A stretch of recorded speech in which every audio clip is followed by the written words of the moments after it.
우리 사도행전 9장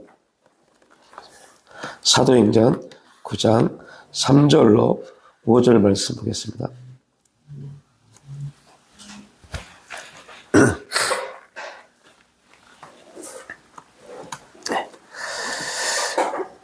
네, 3절부터 함께 한 목소리로 합독합니다. 사울이 길을 가다가 다메섹에 가까이 이르더니 호련히 하늘로부터 빛이 그를 둘러 비추는지라. 땅에 엎드려져 들음에 소리가 있어 이르시되 사울아 사울아 내가 어찌해 나를 박해하느냐 하시거늘 대답하되 주여 누구시니까 이르시되 나는 내가 박해하는 예수라. 아멘.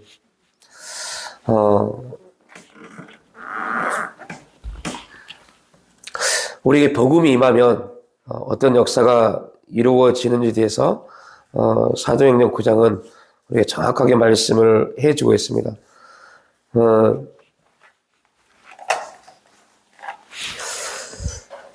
오늘 말씀에 보면 사울이 다메섹에 가까이 이르더니 라고 말합니다. 사울이 다메섹에 가는 이유는 분명하죠. 예수를 사울이 믿었던 그러니까 사울에게 있어서 바울 되기 전에 사울에게 있어서 율법은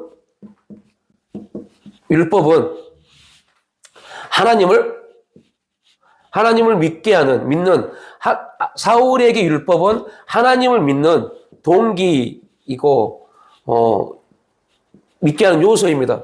사울에게 율법은 굉장히 중요한 거였고 그 율법은 하나님을 믿는 길이었고 하나님을 알게 하는 모든 요소가 율법 안에 있었습니다.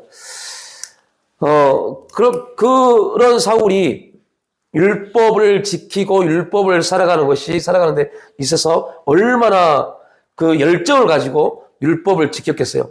그러니까 사울은 율법을 그렇게 최선을 다해서 율법에 미쳐서 흠이 없을 정도로 살았던 사울. 그러니까 그 사울은 얼마나 당당했겠어요. 자신의 삶에 대해서. 지금 복음 예수를 믿는 사람들이 이렇게 살아야 됩니다. 복음 앞에서. 율법, 구원도 없는 율법을 가지고도 이렇게 최선을 다해서 살았던 사울의 모습. 그래서 예수님이 우리에게도 그런 말씀 하잖아요.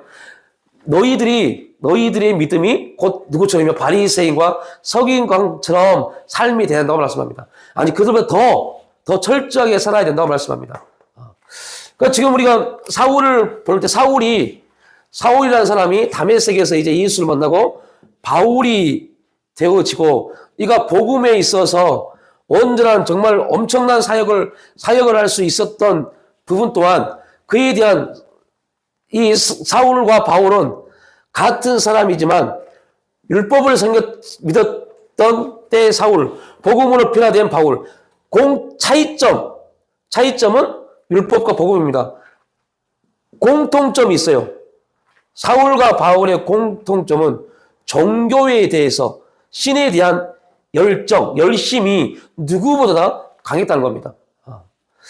그래서 율법을 통해서 하나님을 만나려고 했지만 결국 그 하나님을 만나지 못했죠. 그러나 어떻게든 율법을 통해서 그가 율법에 흠이 없는 자가 되면, 그죠? 율법에서 흠이 없는 자가 되면 이들은 구원을 받을 수 있다고, 하나님 앞에 갈 수 있다고 생각을 했습니다. 그래서 율법에 미쳐서 정말 흠이 없도록 최선을 다해서 살았습니다. 그러나 결국 다메섹에서 예수를 만난 다음 사울은 이런 삶에 가지고는 결코 하나님을 만날 수 없음을 깨달았고, 이제 그가 하나님을 만날 수 있는 유일한 길은 예수 그리스도라는 걸 알고, 여기서 중요한 겁니다. 하나님을 만날 수 있는 유일한 길은 예수 그리스도라는 걸 알고 예수 그리스도를 알아가는 데 있어서 율법을 지키려고 했던, 율법으로 행했던 모든 것들이 혹 예수를 알아가는 데 있어서 걸림돌이 되면 이것들을 배설물로 여긴다라고 합니다. 여기서 중요한 겁니다. 그 자체를, 그냥 그 삶 자체를 배설물로 여긴 게 절대 아닙니다. 우리 여기서 많은 사람들이 헷갈려하는 게 뭐냐면, 바울이 예수를 믿고 복음 앞에서 쓰고 나서 이거를 다 배설물로 여겼다라고 설명을 하는데 절대 아닙니다. 뭘 알아가는 데 있어요? 예수를 알아가는 데 있어서입니다. 우리도 마찬가지입니다. 우리도 예수를 알아가는 데 있어서 우리의 삶이 우리의 발목을 잡으면 이 삶을 뭐 할 수 있어요? 배설물로 여길 수 있어야 돼요. 우리가 누구라면요? 복음의 사람이라면요. 그러나 우리에게 질문을 내오면 그럴 수 있어요? 없어요? 못합니다. 그런 삶을 살지 못합니다. 왜 그러냐면 여기에는 뭐가 있어요? 여기에는 우리가 이걸 자르지 못한 이유는 이 우리의 인생이 이 안에 있기 때문에 그럽니다. 우리의 모든 삶이 여기 안에 들어있기 때문에 그럽니다. 그러니까 예수를 알아가는 거, 예수를 믿는 것도 중요하지만 이것도 중요해 라고 말합니다. 저도 마찬가지지만요. 우리에게는 소망이 없습니다. 이러한 삶을 살면 결코 소망이 없습니다. 결코 소망이 없습니다. 그래서 바울은 뭐라고 합니까? 사도행전에 나의 달려갈 길과 하나님께 받은 사명을 다함에 있어서 내 생명을 조금도 아까워하지 않는다라고 말합니다. 예수님으로부터 하나님으로부터 부여받은 그 사명, 그 생명을 예수 그리스도의 복음을 위해서 자기는 아까워하지 않는다라고 말합니다. 그가 복음의 사람입니다. 우리가 그러한 삶을 살아갈 수 있어야 됩니다. 그러한 삶을 살기 위해서는 부단히 우리는 이거에 대해서 부정해야죠. 이거이 뭐요? 자아철입니다. 이거에 대해서 부정해야 돼요. 무엇을 먹을까, 어떻게 살 것인가, 를 계속 부정해야 돼요. 이것이 내 삶을 지배하면 절대 안 됩니다. 오늘 이거를 말할 부분이 아니기 때문에요.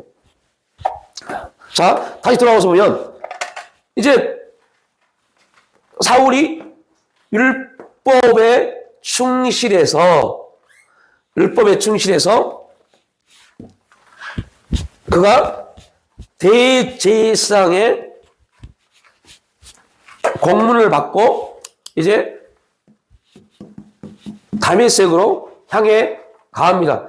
다메섹으로 향해서 갈 때는 이거를 무시하고 이거에 대해서 반대되는 모든 사람을 잡아서 가두기 위한 목적이죠. 근데 가는 과정 속에서 그는 예수님의 음성을 들어요. 여기서 중요한 메시지가 5절입니다. 그리고 그 음성에 따라서 바울이 이러한 질문을 합니다. 누구십니까? 라고 질문합니다. 누구십니까? 그러니까 예수님이 바울에게 네가 박해하는 예수다 라고 말합니다. 요즘 뭐 이렇게 씁니다. 내가 박해하는 예수다 라고 말합니다. 그 말은 바울에게서 엄청난 충격인데요. 바울은 그 예수님이 어떻게 됐다고 생각하고 있어요? 죽었다고요. 사울은 예수님이 어떻게 됐어요? 죽었어요. 십자가에 죽었습니다. 죽은 사람은 사울에게 있어서 부활할 수 있어요? 없어요? 없습니다. 사람은 절대 부활할 수 없습니다. 그러한 기준을 가지고 있고, 또한 사울에게 있어서 예수는 메시아가 아닙니다. 하나님의 아들도 아닙니다. 그렇다면 사울에게 있어서 예수님은 이미 끝나버린 존재입니다. 십자가에서 끝나버린 존재입니다. 그런데 놀라운 것은 다메섹 도상에서 예수님이 딱 나와서 나 예수야 라고 말합니다. 네가 핍박하는 예수야 라고 말합니다. 네가 핍박하는 예수야 라는 부분에는 뭐가 들어있을까요? 네가 핍박하는 예수야 라는 말에는 어떠한 의미가 들어있을까요? 방금 전에 제가 말씀드렸죠. 나 안 죽었어. 나 뭐 했어? 부활했어. 나 메시아야 를 말합니다. 나 하나님의 아들이야 를 의미합니다. 왜요? 이스라엘 백성들에게 메시아는 이걸 의미하고 있기 때문이에요. 네가 핍박하는 예수야, 네가 박해하는 예수야 라고 말하는 것은 사울에게 너는 지금 내가 죽었다고 생각하지만 나 부활했어. 너희들에게 이 말 구약, 사울에게 있어서 구약은 뭘 의미해요? 하나님 말씀이요. 하나님 말씀이요. 네가 그렇게 잘 알고 있는 말씀에 의해서 온 메시아야를 말합니다. 그리고 부활은 곧 뭐에 대한 증거냐면요. 부활은 하나님의 아들에 대한 증거입니다. 오직 바리새인들 그들 또한 하나님의 아들만 메시아만 뭐 할 수 있어요? 부활할 수 있다고 생각했어요.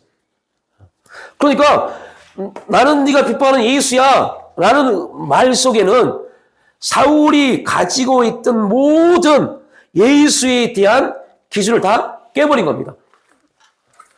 그리고 이걸 한마디로 말하면 뭐예요? 나 복음이야. 자, 나 복음이야라고 할 때 복음이 뭐라고 그랬죠? 복음이 뭐라고 세 가지 나눴잖아요. 복음은 좋은 소식입니다. 복음은 기쁜 소식입니다. 복음은 승리의 소식입니다. 이게 복음이라니까요? 그냥 복음은 우리 게 아니라고 그랬죠. 좋은 소식, 기쁜 소식, 승리의 소식입니다. 바울에게 지금 복음이 임한 겁니다. 복음이 임했는데 바울에게 있어서 기쁜 소식은 좋은 소식이 뭘까요? 사울이었을 때 사울에게 있어서 기쁜 소식, 좋은 소식, 승리의 소식이 뭘까요?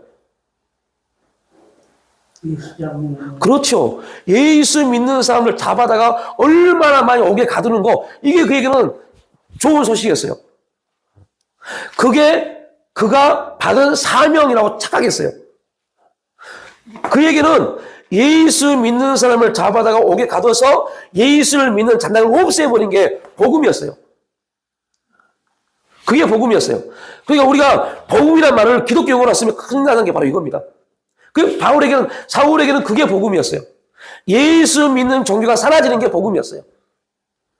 그런데 예수님이 바울에게 와서 그걸 다 깨트려버린 겁니다. 아니야, 나 부활했다니까. 너는 지금 내가 죽어서 땅속에 있는 줄 알지? 나 부활했어. 오늘 이거는요, 바울에게 있는 말이 아닙니다. 우리에게 주는 말입니다. 이걸 믿는 게 복음입니다. 이게 복음입니다. 자, 굉장히 중요한 겁니다. 우리가 복음을 설명할 수 있어야 하는데 굉장히 중요한 겁니다. 이러한 부분들 우리가 알지 못하니까 신천지 빠진다니까요. 사람들이 그럽니다. 신천지 왜 빠지죠? 여러분, 우리들 다 빠질 수밖에 없어요. 들어보세요. 한번 들어보면 다 빠져요. 죄송한 말이지만요. 뭘 모르면요? 복음을 모르면요. 복음이 뭔지를 모르면요.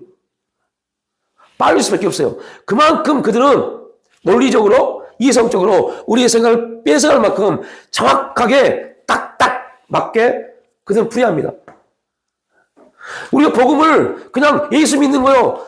이렇게만 알고 있으면 큰일 납니다.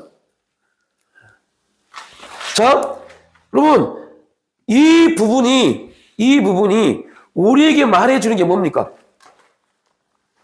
이게 굉장히 중요한 이제 복음이 뭡니까? 복음이 뭡니까? 하나님이 하시는 것입니다. 하나님만 하시는 것이 복음입니다. 복음이 뭐라고요? 하나님만 하실 수 있는 거예요. 하나님만 하실 수 있는데 하나님만 뭐 할 수 있어요? 부활시킬 수 있어요. 이건 누구만 할 수 있어요? 하나님만요. 하나님만 메시아를 보낼 수 있습니다. 하나님만 하나님 아들을 통해서 우리를 구원하십니다. 이게 복음의 메시지입니다. 복음은 우리에게 기쁜 소식, 좋은 소식인데 그건 누구만 하세요? 하나님만 하십니다. 그래서 여러분들 오늘 교회에 어떻게 오셨습니까? 하나님이 나를 교회에 보내셨습니다. 이게 뭐예요? 복음입니다. 수요일이니까 왔어요. 여러분, 수요일이니까 왔어요. 예배가 있으니까 왔어요. 그러면요, 예배가 있어도 내가 힘들고 어려우면 안 갈 수 있어요. 이렇게 말해버립니다. 그럼 우리는 논리적으로, 이성적으로, 예배가 있는, 수요일은 예배가 있는데 올 수도 있고, 내 형편상에 따라서 안 올 수도 있다. 이렇게 받아들일 수 있어요. 그동안 그렇게 우리는 복음을 이해하고 받아들였어요.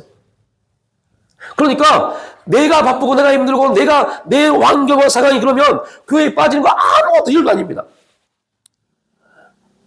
이게 지금 우리가 가지고 있는 복음의 문제입니다. 복음을 제대로 하면 하나님이 오늘 이런 질문을 많이 하더라고요. 왜 한국교회는 수요예배 드세요? 왜 한국교회는 금요일에 주일 오전 예배, 오후 예배, 새벽 기도를 한국교회는 왜 드리세요? 성경적으로 없는데. 이런 말 많이 해요, 질문을. 여러분, 그런데 이거는 이미 한국교회에 하나님이 주신 뭐가 됐어요? 전통이 됐어요.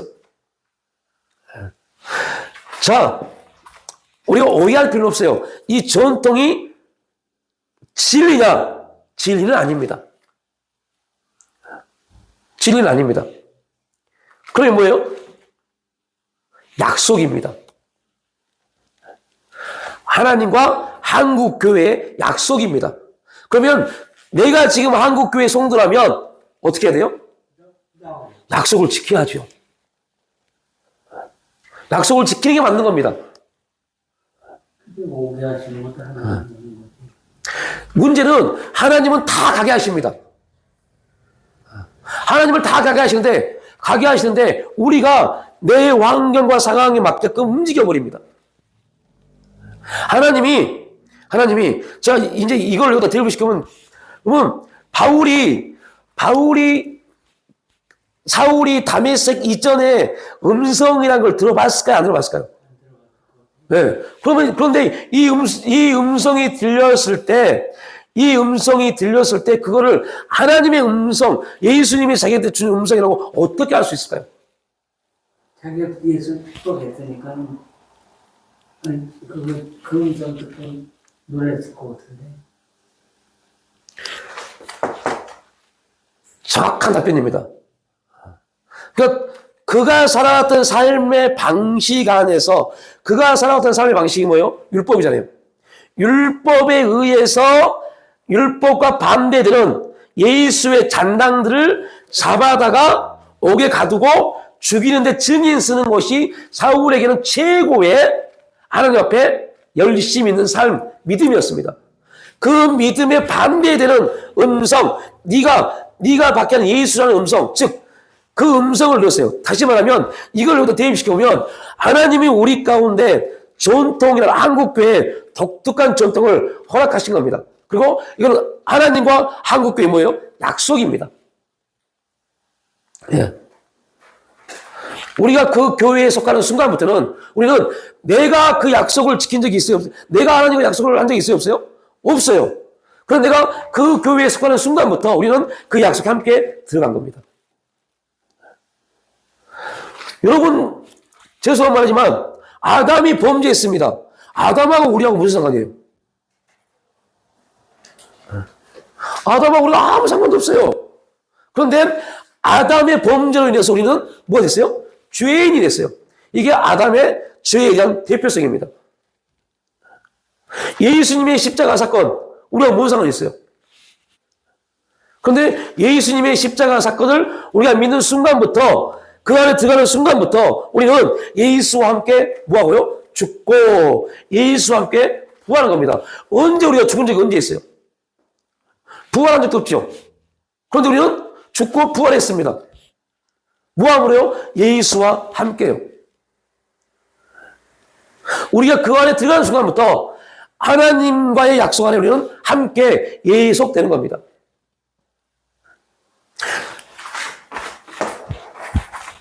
하나님이 우리에게 이렇게 말씀하십니다. 내가 너희 교회에 이러한 전통을 두었어. 그리고 너희 교회와 나는 이러한 약속을, 이 전통 안에서 이러한 약속을 가진 거야. 그래서 한국교회는 이게 하나의 신앙의 기본이 된 겁니다. 그리고 우리는 그 약속을, 하나님도 우리에게 약속하시고 약속을 이루시고 우리도 하나님과 약속을 통해서 그 약속을 이루어가는 겁니다. 그런데 이 부분이 되지 않는 이유는요, 뭐 때문에요? 아까 말했던 삶에 대한 나의 부정이 있지 못하다 보니까 우리는 하나님 앞에 나가지 못하는 겁니다. 이렇게 경상이라고 하면은 가난하게 더 사니까는 어떻게든 교회 나와가지고 기도하고 불을 짓고 기도하고 하면 또 하나님께서도 역사를 해줘가지고 참 많은 사건들이 일어나니까 참 열심히 기도했는데 요즘은 배들이 다 불러서 그러는지 하나님이 잘 아셨고. 근데 문제는 이겁니다. 못 만나서 그래요. 정확하게 말하면 복음을 제대로 우리가 만나지 못하다 보니 이제 그 복음의 깊이, 복음의 역사, 복음의 능력을 우리가 우리 삶 속에서 나타내지 못하는 겁니다. 그러니까 예수 그리스도를 통해서 그분이 행하셨던 일, 예수님이 행하신 일이 뭐예요? 사망 권세를 깨트린 거예요. 사단의 모든 역사를 깨트린 거예요. 그렇다면 오늘 우리에게도 그 예수 그리스도께서 사망 권세를 깨뜨리시고 모든 삶의, 이 세상의 삶의 모든 사단의 역사를 깨뜨리신 그 사건이 우리에도 동일하게 적용되어집니다. 그러나 우리가 우리에게 하나님이 믿음을 주셔서 그 믿음, 예수 그리스도를 바라보고 하나님 앞에 나아가는 그 삶의 원리를 주셨음에도 불구하고 아까 말한 바울처럼 예수 그리스도를 알아가는 데서, 그 예수 그리스도를 알아가는 데서 우리의 삶이 발목을 잡으면 이 삶을 포기해야 돼요. 네. 이 삶을 포기하는 게 맞습니다. 그런데 사단은 우리에게 이 세상을 다스리는 사단은 우리에게 계속 소근소근 됩니다. 뭐라고요? 너 이거 제대로 하지 않으면 너 어떻게 살 건데가 돼버립니다. 너 노후 대책이 있어? 야, 자녀들 어떻게 키울 건데? 이게 계속 우리의 발목을 잡습니다. 결국 그리스도 예수 안에 들어가지 않으면 하나님이 우리에게 주시고자 하는 하늘의 신령한 복과 땅의 기름진 복을 누릴 수 없습니다. 그러나 이 발목을 계속 잡다 보니 어떤 문제가 생겨요? 그래, 맞아. 내가 지금 내 삶이 힘들고 어려우니 지금은 당장은 안 되고 조금 더 내가 열심히 돈을 좀 벌고 열심히 내 삶을 산 다음에 그 다음에 내가 좀 여유가 생기면 열심히 예수 믿어야지. 이게 보편적으로 많은 사람들이 갖고 있는 삶의 기준입니다. 원리입니다. 네. 그러나 하나님이 우리에게, 예를 들면요, 하나님이 우리에게, 그래, 내가 너에게 네 인생은 딱 80이야 라고 정해놓고, 야, 이때부터 이때까지는 그냥 너를 위해서 열심히 살아. 그리고 열심히 살고 얼마큼 삶의 여유가 있으면 그때부터 열심히 믿어. 이렇게 딱 정해줬으면 얼마나 좋겠어요. 근데 하나님은, 야, 그래? 너 열심히 살아. 그런데 두 가지 말합니다. 그렇게 열심히 살려고 작정했는데, 열심히 살았는데, 오늘 밤 내가 네 영혼을 취해가면 어떻게 할 것이냐? 그리고 또 한 가지 말합니다. 너 열심히 살았냐? 그거 네 거 아니야. 너 열심을 통해서 내가 예수 잘 믿는 사람에게 너의 것을 줘버릴 거야. 잠언서에서 말씀하고 있죠. 근데 이 중요한 진리적인 말씀을 이해하지 못하는 겁니다. 여러분, 그러니까 다시 말하면 저도 매일매일 고민하고 있는 하나의 기준이고 많은 그리스도인들이 고민하고 갈등하는 내용입니다. 삶을 포기하고 예수를 열심히 믿으면 정말 우리 인생 가운데 하나님이 역사하십니까? 라는 질문합니다. 그런데 여러분들 재수의 말씀을 드리면요. 신앙생활을 오래하면 오래하는 사람일수록 어떠한 질문을 해요? 이런 질문을 합니다. 나는 열심히 신앙생활 했는데 되는 게 없던데요? 이렇게 말합니다. 나는 열심히 기도했고 열심히 섬겼고 열심히 뭔가를 했는데 되는 게 많이 없었어요. 라고 말합니다. 왜 되는 게 없었을까요? 이거는요, 지금 우리가 복음, 말씀을 제대로 알지 못해서 그래요. 누구처럼요? 사울은 이 안에서 열심히 하면 하나님이 기뻐한 줄 알았어요. 여러분, 이게 뭡니까, 이게? 자기 의로움이요. 자기 의로움이요. 자기 의로움으로 열심히 뭔가 합니다. 이렇게라도 해야지 라고요. 이렇게라도 해야지. 이건 다 여러분 이렇게라도 해야지 하는 그런 생각과 그런 마음은요.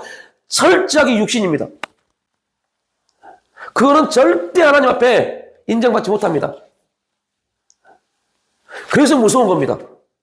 10년, 20년, 30년 동안 나름 열심히 했는데 정말 최선을 다해서 했는데 안 되던데요? 그건 출발이 뭐니까요? 자기부터 출발했기 때문에. 그래서 결국은 안 되던데요? 라는 말은 결과에 대한 책임을 누구한테요? 하나님께 떠넘겨버린 겁니다.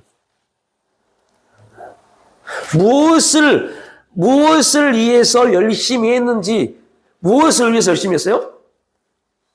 자기요, 자기. 어디에서요? 이 세상 삶에서 인정 좀 받고 열심히 신앙생활하면 복을 좀 받아서 다른 사람들이 야 예수 믿으니까 참 잘 살구나, 참 잘 되구나 이런 소리를 듣고 엄청난 부자는 되지 않을지언정 그래도 좀 여유롭고 넉넉하게 사는 것을 말합니다. 그런데 그러한 것들이 안 됐다는 것을 말하는 겁니다. 그 말은 복음을 몰라서 그래요. 복음을 모른다는 말은 무슨 말이냐면 하나님을 깊게 만나지 못해서 그래요. 그러니까 결국은 열심히 한다고 했지만 그 중심에는 자기입니다. 자기. 자기입니다. 그게 누구였어요? 사울이었어요. 다시 말하면 자기란 말은 신앙생활 복음 안에 있다고 하면서 어디에 살았어요? 율법이에요. 자, 그 말이 누구한테 나와요? 여러분 사도행전 18장을 보십시오. 그 말이 여기 나옵니다. 사도행전 18장에 보십시오. 갑자기 이 말씀이 떠오네. 18장 말씀 보십니다. 18장 24절부터 한번 보겠습니다. 누가 나오냐면 아볼로라는 사람이 나옵니다. 아볼로. 네, 아볼로. 우리 함께 24절부터 함께 읽습니다. 알렉산드리아에서 난 아볼로라는 유대인이 에베소에 이르니 이 사람은 언변이 좋고 성경에 능통한 자라. 그가 일찍이 주의 도를 배워 열심으로 예수에 관한 것을 자세히 말하며 가르치나 요한의 세례만 알따름이라. 그가 회당에서 담대히 말하기 시작하거늘 브루스길라와 아굴라가 듣고 데려다가 하나님의 도를 더 정확하게 풀어 이르더라. 자까지 일단 자 알렉산드라에서 누가 있었어요? 아볼로요. 자, 아볼로에 대해서 지금 이거는 정말 말씀이 기가 막혀요. 아볼로. 이 사람에 대해서 뭐라고 그럽니까? 언변이 좋고, 그다음 또 뭐라고 그랬어요? 네, 성경에 능통한다라고 합니다. 그리고 또 뭐 있어요? 일찍이 주의 도를 배워 열심히 누구에 관한 것을요? 예수에 관한 것을 예수에 관한 것을 열심히 증거했습니다. 열심히 증거했습니다. 그런데 25절에 딱 뭐라고 합니까? 요한의 세례만 알더라 라고 말합니다. 누가요? 아볼로가요. 그때 이곳에 누가 옵니까? 바울이 안 왔잖아요. 누가 왔어요? 네. 브루스길라와 아굴라 부부가 옵니다. 브루스길라와 아굴라 부부가 딱 와서 정말로 언변이 좋고 성경에 능통하고 예수의 복음을 가르치고 있는 아볼로의 설교를 딱 듣습니다. 들어보니까 말은 참 잘하는데 성경을 너무너무 잘 쪼개는데 문제는 뭐가 아니에요? 복음이 아니에요. 말을 너무 잘하고 지금 요즘 말은 뭐예요? 설교를 너무 잘하고 말씀을 막 딱딱 갖다가 막 정확하게 대입시키고 예수에 대해서 막 말하는데 뭐가 아니에요? 복음이 아니에요. 브루스길라와 아굴라는 누굽니까? 바울을 통해서 복음을 정확하게 이해한 사람이에요. 그러니까 뭐라고 그래요? 그 다음에 그가 회당에서 담대히 말하기 시작한 것을 브루스길라와 아굴라가 듣고 들어보니까 복음이 아니니까 누구를 데려갔어요? 아볼로를 조용히 데려간 겁니다. 데려다가 뭐를 더 정확하게 풀어야 돼? 하나님의 도를 이게 이제 우리 개혁개정의 가장 잘못된 번역입니다. 복음을 더 정확하게 풀어 이르더라 돼야 돼요. 복음을 가르쳤어요. 복음을 누구한테요? 아볼로에게요. 복음을 딱 가르쳤어요. 아볼라가 아가야로 건너가고자 하므로 형제들 그를 격려하며 제자들에게 편지를 해서 영접하라 하였더니 그가 가며 은혜로 말미암아 믿는 자에게 많은 유익을 주니 이런 성경으로서 예수 그리스도라고 증언하여 공중 앞에서 힘있게 유대인의 말을 이깁니다 라고 말씀하셨다. 자, 브루스길라와 아볼라를 만나기 전에 아볼로는 어떻게 소개했어요? 여러분, 예수 메시아가 오십니다. 오실 메시아를 믿어야 됩니다. 그 메시아는 오늘 구원할 겁니다. 이거였어요. 이거 되시죠? 그러니까 이게 잘해야 돼요. 우리가 지금 이런 설교를 하는 목사들이 얼마나 많은지 아세요? 다 율법입니다. 율법. 지금 구약이 있고 신약이 있어요. 아볼로는 이때 태어나서 이때 사역을 한 사람입니다. 그런데 이때 예수 그리스도가 오셨는데 아볼로는 누구를 못 만났어요? 예수를 못 만났어요. 예수를 못 만났어요. 그런데 예수를 못 만났는데 뭐는 들었어요? 복음은 들었어요. 복음은 들었어요. 제가 말씀드렸죠. 어떤 목사님에 대해서. 목사가 됐다니까요? 그런데 하나님의 살아계심을 믿는 게 바보래요. 목사가 하나님의 살아계심을 믿지 않습니다. 어떻게 목사 됐어요? 똑같아요. 아볼로랑. 코스를 밟으니 신학대학교 가서 대학원 가서 때가 되니까 안수 받아서 목사 됐습니다. 똑같은 겁니다. 그런 목사들이 너무너무 많아요. 그런 목사들은 설교 잘합니다. 설교학, 언변학을 배워서 웅변을 배워서 설교 잘합니다. 공부를 많이 해서 성경적 문자적 해석을 드라마틱하게 잘합니다. 여러분 스토리텔링해서 잘합니다. 설교 막 완전히 귀에 쏙쏙 듣도록 잘합니다. 예수에 대해서 다 말합니다. 말씀 몇 장에 뭐 하나님 말씀이 있고 우리가 이 말씀을 여러분은 이 말씀을 믿어야 됩니다. 잘합니다. 그런데 결국 그런데 중요한 건 그들에게 뭐가 없어요? 복음이 없어요. 브루스길라 아굴라 하나님을 만난 예수를 만난 복음을 만난 그가 딱 들어보니까 아볼로의 설교는 복음이 아니에요. 어디에 있어요? 이걸 가지고 여기서 설교하는 겁니다. 이걸 가지고 이미 누구를 오셨는데요. 메시아는 오셨는데요.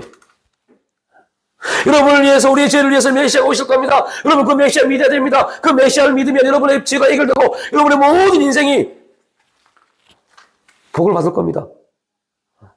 이렇게 설교한 게 아볼로였어요. 근데 브루스길라 아굴라가 듣고 이거 아볼로 선생님 잠깐 와보세요. 왜 당신은 지금 복음을 말한다면서 율법을 말하고 있습니까? 예수님 오셨어요. 예수님 오셨어요. 예수님 오셨어요. 그 말을 듣고 우리 같으면 예시도 집사가 어디서 이랬을 겁니다. 근데 아볼로는요 그걸 받아들였어요. 받아들이고 하나님의 도를 뭐 했다? 하나님의 도를 더 정확하게 어떻게 해요? 오십니다가 아니라 이미 오셨습니다. 오셨습니다를 전하십시오. 오신 메시아를 전해야 됩니다. 이걸 풀어줬어요. 그러니까 아볼로가 어떻게 돼요? 더 담대히 공중 앞에서 힘있게 유대인의 말을 이겼다고 말합니다. 복음은 이기는 겁니다. 복음은 사망 권세를 깨뜨리는 겁니다. 여러분, 삶이 문제입니까? 가난이 문제입니까? 물질이 문제입니까? 질병이 문제입니까? 그것 때문에 교회를 못 나가십니까? 그거는 여러분 율법입니다. 그건 죄입니다. 여러분, 그럼에도 불구하고 환경과 상황을 뛰어넘어서 주 앞에 나와야 됩니다. 왜요? 그 환경과 사건을 이미 예수님이 십자가에서 다 처리하셨기 때문에요. 이게 복음입니다. 그걸 듣고 아볼로는, 그래서 여러분들 여기서 브리스길라와 아굴라를 통해서 아볼로가 복음을 정확하게 받아들이고 나서 얼마나 멋지게 사역을 감당했는지, 고린도 교회는 무슨 파가 있어요? 아볼로파가 있잖아요. 아볼로파. 아볼로파가 있잖아요. 바울파도 있고. 얼마나 복음을 잘 전하고 얼마나 많은 팬이 생겼으면 나는 아볼로파다 그러잖아요. 그만큼 복음의 역사가 나타난 겁니다. 뭐하면 해요? 브루스길라와 아굴라를 만난다네요. 자, 그 전에는 아볼로는 뭐가 없어요? 예수를 증거하는데 언변이 좋고 설교를 잘하고 성경에 능통한 자였는데 복음이 아니었습니다. 이 요즘 세대에 아볼로 같은 사람이 그리스도인 있을까요? 없을까요? 있지요. 너무 많죠. 성경 메뚜겠고 성경을 잘 외우고 성경 말씀 잘 외우고 능통하게 말을 하고 예수에 대해서 말하는데 정작 뭐가 없어요? 복음이 없어요. 그러면 이거는 정말 심각한 겁니다. 교회 수가 몇 명이고 몇십만 명이고 중에 하나 그 교회에 아볼로 같은 신자가 많다면 그 교회는 하나님이 기뻐하지 않습니다. 우리도 마찬가지입니다. 우리가 신앙생활 몇십 년 했고 내가 목사고 내가 장로 권사고 집사고 내가 교회 안에 어떤 직분을 가지고 있고 이게 중요한 게 아니라 정말로 우리가 하나님을 만났고 하나님이 하십니다. 하나님이 하신 일에 우리가 온전히 믿음으로 반응하고 있다면 우리는 복음함에 있는 겁니다. 그들은 결국 하나님이 가장 합당한 방법으로 이 생에서 내세에서 합당한 방법으로 역사에 가십니다. 그런데 아무리 사람들에게 존경을 받고 칭찬을 받고 사람들에게 인정을 받아도 그가 여기에 매여 있으면 그게 어떠한 것도 모르겠어요. 사람들에게 어떨지 모르겠지만 하나님께 인정받지 못할 수 있어요. 성경이 정확하게 말씀해주잖아요. 성경에 능통한 자이다. 성경에 능통한 자. 우리가 그리스도인들의 착각한 중에 뭐요? 야, 그 목사님, 그분 성경 진짜 많이 알고 있거든요. 그게 복음 아닙니다. 그게 능력 아닙니다. 근데 우리가 그걸 능력이라고 했어요. 성경에 능통한 아볼로는 복음을 몰랐다니까요. 그러니까 우리가 오해해요. 저 그 목사님만 성경 가지고 설교하던데요. 이단도 똑같이 합니다. 이단도. 성경 말씀, 예배 시간에 성경 말씀 한다고 그래서 그가 복음적인 사람이고 진짜 믿음의 사람이나 아닐 수도 있다는 겁니다. 그래서 또한 우리 또한 뭐가 필요해요? 분별이 필요해요. 여러분, 또 그러면 또 하나 연결해 볼까요? 사도행전 8장을 한번 보십시오. 9장 앞에 8장을 한번 보십시오. 8장에 어떠한 내용이 나오냐면, 이제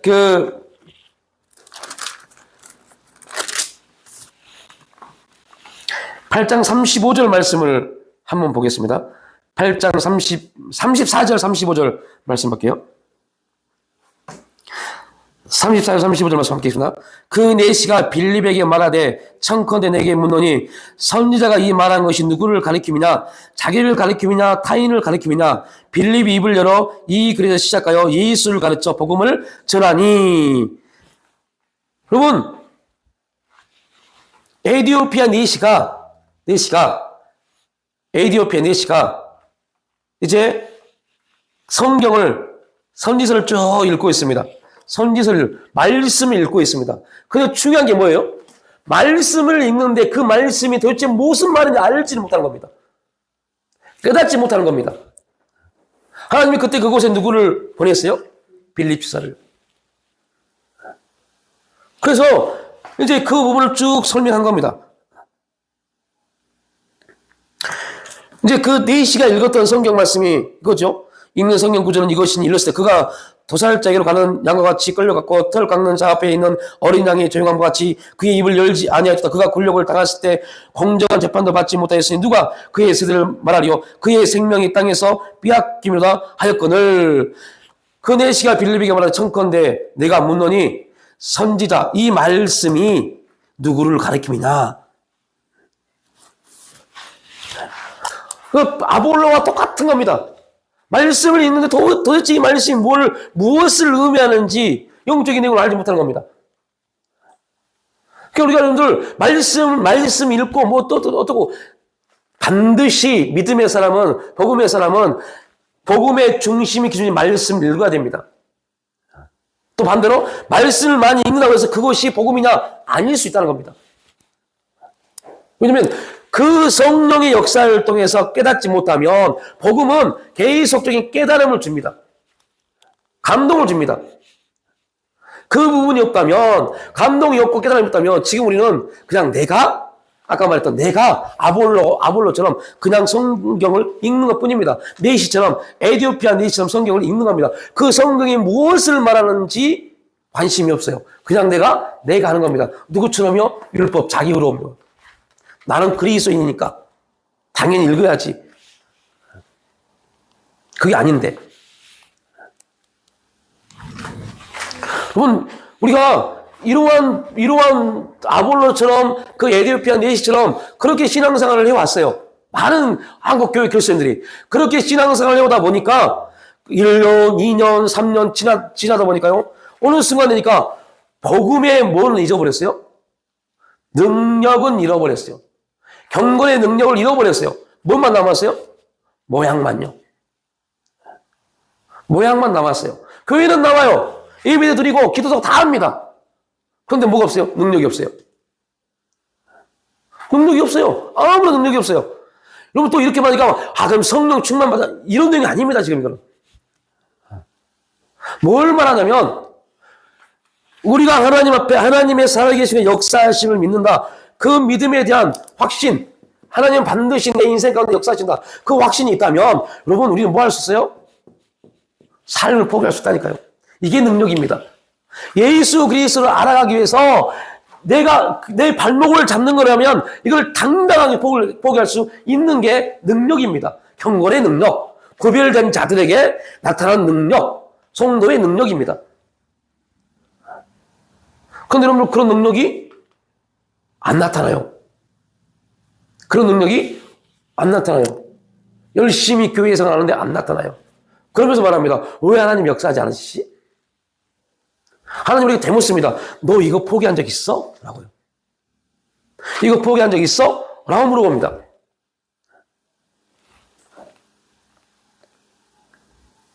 그러면 우리는 또 이렇게 질문하죠. 어휴, 어떻게 살라고요? 하나님 생각도 없으시네. 지금 세상이 어떤데? 어떤 분이 저한테 그런 질문을 하시더라고요. 목사들은 일도 안 하고 편하게 사니까 세상이 어떻게 들어가는지 모르니까 저렇게 말하지. 라고요.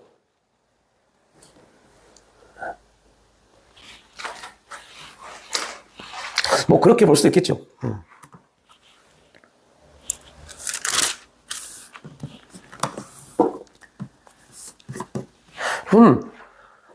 그럼에도 불구하고 우리가 삶에 대해서 지금 이 삶이 예수 그리스도를 알아가는 데 있어서 문제가 된다면 우리가 바울을 본받고 우리가 복음 앞에 온전히 서기 위해서 말씀 앞에 온전히 서고 그 말씀이 우리에게 영적 실제의 삶이 되기 위해서는 이 삶을 과감하게 포기해야 돼요. 이건 뭐 저희에게도 저희 가정에게도 주는 메시지입니다. 과감하게 포기해야 돼요. 무엇을 먹을 것인가, 어떻게 살 것인가, 네 앞날에 대해서, 우리의 미래에 대해서, 내 노후에 대해서, 우리 자녀들이 어떻게 살 것인가, 이 모든 것을 포기해야 돼요. 그리고 우리는 하나님이 살아계시고, 살아계신 그 하나님이 약속하신 일을 반드시 우리에게 역사하심을 믿고, 지금 잠깐, 히브리서 믿음을 말하기 위해서 10장 마지막에 뭐랬습니까? 그 다가올 영광을 위해서 잠시 잠깐 너희들이 뭐한다? 고난을 받는다. 우리는 잠깐 고난을 받을 수 있어요. 이걸 포기함으로 인해서 고통받을 수 있어요. 이걸 포기함으로 인해서 세상 사람에게 조롱받을 수 있고 비웃음 받을 수 있어요. 노아가 그랬습니다. 그것이 믿음이라고 말합니다. 그리고 결국 히브리서 11장 7절에서 노아의 그 믿음을 통해서 세상을 만들었어요. 정죄하라고 했어요. 세상은 노아가 그렇게 믿음으로 삶을 포기하고 하나님을 바라보고 방주를 지음으로 그 믿음의 삶으로 세상을 정죄했다고 말합니다. 우리는 이거를 여러분들 우리에게 대입시켜봐요. 하나님 우리에게 능력을 주시고 삶도 잘 살게 해주시고 좋은 집도 주시고 건강도 주시고 우리 자녀도 잘 되게 하셔서 세상 사람들이 야 예수 믿으니까 참 잘 되구나. 이게 우리들이 세상에 대한 증거라고 생각하고 있어요. 많은 그리스도인들이요. 근데 노아를 비춰보면 아니잖아요. 120년 동안 오히려 세상 사람들처럼 미친 놈좀 아이고 야 너 비가 뭐야 비가 너 원수가 뭔지 알아? 너 배가 뭔지 알아? 모르지. 야 뭔 짓이냐 그게. 하나님이 너에게 그런 말 에레미야서에 그러잖아요. 야 너만 선지자냐? 너만 하나님 음성 듣냐? 라고요. 그 당시에 노아 말고 예를 들면요. 노아 말고 그 노아의 할아버지, 증조할아버지, 아버지, 할아버지, 증조, 고조까지 살아 있었습니다. 그들이 노아에게 뭐라 했을까요? 야, 이 형편없는 놈아, 너 뭘 먹고 살려고 그래? 너 어떻게 살려고 그래? 지금 너 뭐한 짓이야, 지금? 이렇게 말하지 않았을까요? 왜 너한테만 하나님이 방주를 하는 거를 왜 너한테 시켰겠어? 이 말도 안 되는 소리 하지 마. 요즘 말로 이걸 빗대보면, 너 이 귀신의 음성을 들은 거야. 라고 말할 수 있습니다. 저 정신 미쳐가지고 미친 짓을 하고 있네. 라고요. 그런데 노아는 믿음으로 그 삶을 포기했습니다.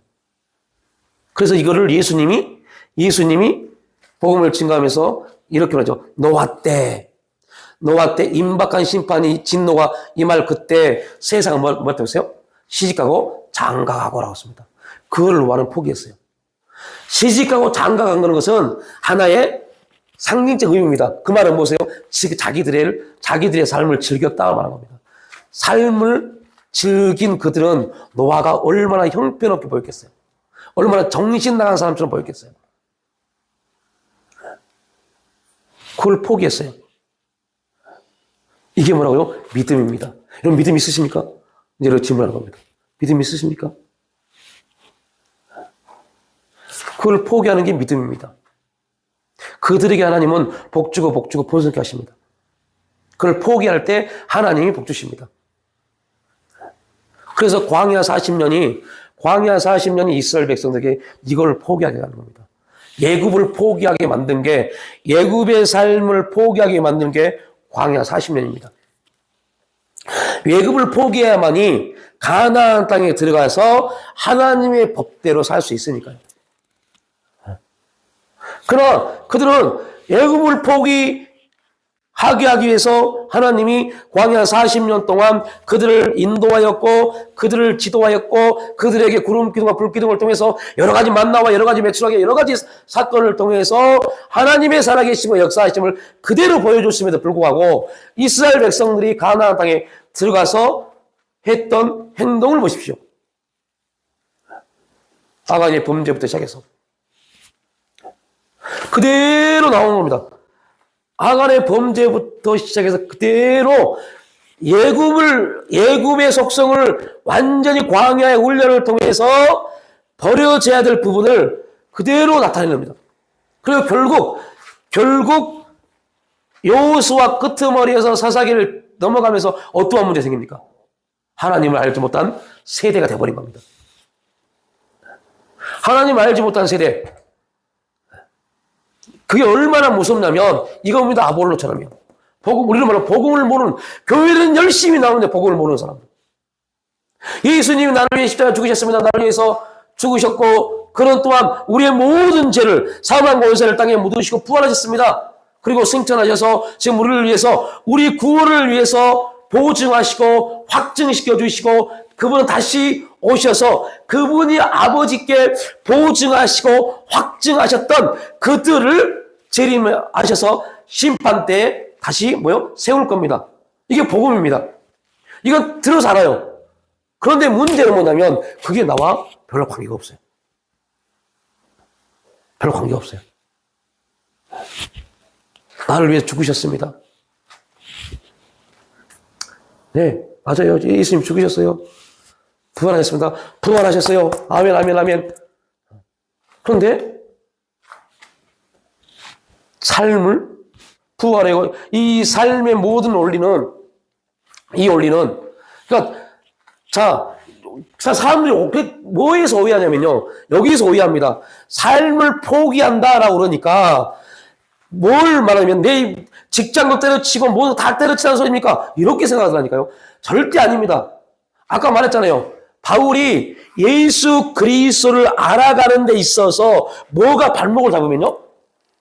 그가 공부했던 율법이 발목을 잡으면 그걸 배설물로 여긴다고 했어요. 그러니까 그거를 배설물로 여긴다고 그랬지 자기의 삶 모든 것 자체 처음부터 나는 이 삶 자체를 배설물로 여긴다 아니었습니다.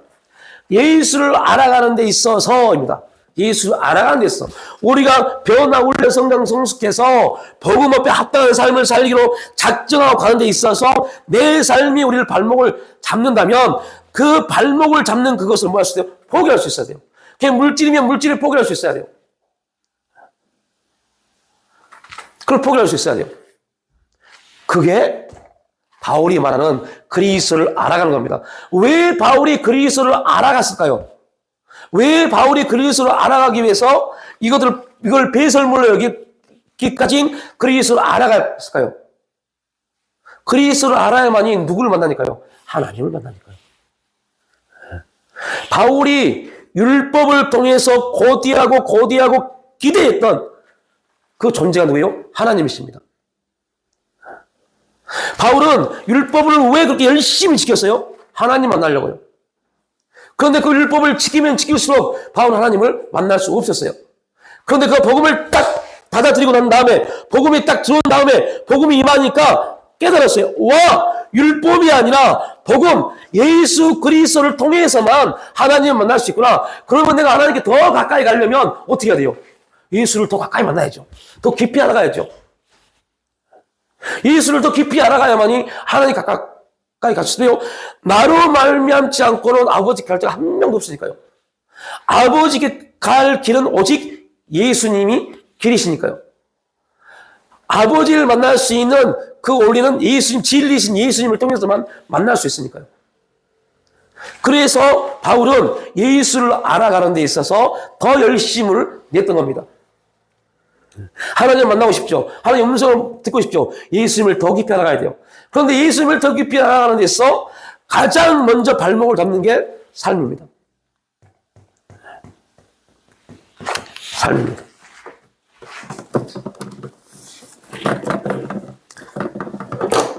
이거를 우리가 해결받지 못하면 이걸 해결받지 못하면 우리가 교회를 나가고 수십 년을 예수를 믿어도 나와 무관해요. 복음도 없고 믿음도 없고 아무것도 없는 그냥 껍데기, 알맹이 없는 껍데기로 신앙생활 한 겁니다. 열심히 뭔가를 했어요. 뭔가를 했는데 전혀 채워지지 않습니다. 너무 안타까운 현실입니다. 뭔가 진짜 열심히 해요. 정말 열심히 해요. 그런데 채워지지 않아요. 왜요? 오직 복음 말씀으로만 예수 그리스도를 통해서만 채워지니까요. 여러분 아볼로가 얼마나 이거만 마칠게요. 아볼로가 얼마나 이 예수를 알지 못한 상태에서 언변이 좋고 성경에 능통하고 예수를 가르칠 때 얼마나 답답했겠어요. 그래서 더 열심히 성경 공부를 했을 겁니다. 더 열심히 성경 공부를 했을 겁니다. 그럼에도 불구하고 채워지지 않는 부분이 있어요. 왜요? 복음이 아니면 채워지지 않냐기 때문에요. 그러니까 다시 말하면 아볼로의 설교는 너무너무 설교를 잘하지만 뭐가 없어요? 힘이 없었어요. 힘이 없었어요. 그러니까 아볼로의 설교 어디에도 뭐가 없어요? 유대인을 이겨들어간 게 있었어요? 없었어요. 근데 브루스길라와 아굴라를 딱 만나고 하나님의 또 복음을 딱 정확하게 이해한 다음부터 아볼로의 설교는 그의 가르침에는 뭘 이겼다고 그래요? 18장에 나왔잖아요. 뭘 이겼다고 그래요? 이게 좀 전에 읽었잖아요.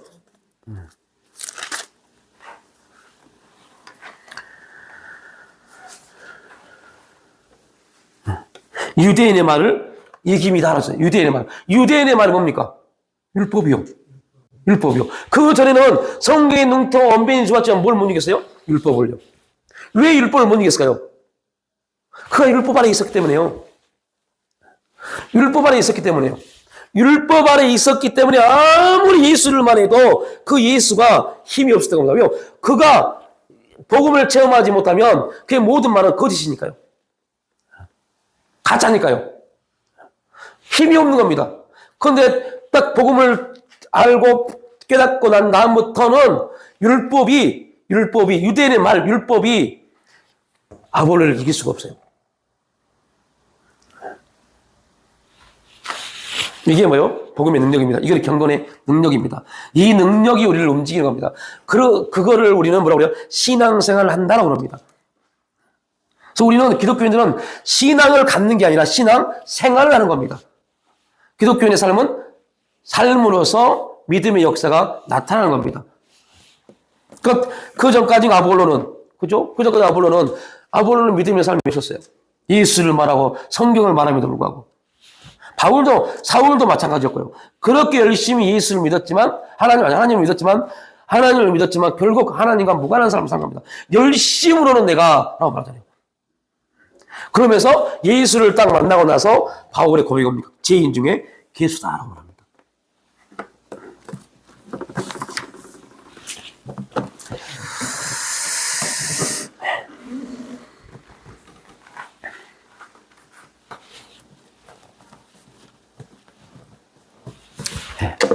그래서 우리가 복음에 대한 이제 한 줄로 딱 마칠게요. 복음이란 하나님께서 아들을 통해 하신 일이다.